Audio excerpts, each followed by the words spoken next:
Reading your comments, part 3. Ate, paano po mag-time? Hindi ko po kasi alam. Bata po pa kasi ako.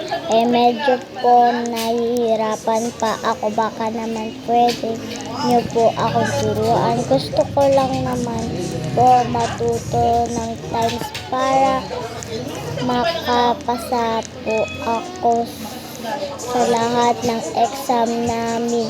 Times please na po ate, sagutin nyo naman po yung tanong ko. Salamat po ate, you're so the best.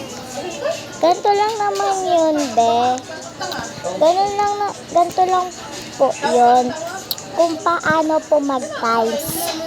Puntahan nyo yung next channels ko at makikita nyo kung paano mag-times. Ayun lang. Di ko kasi makita dito yung hindi ko siya ma-edit at times.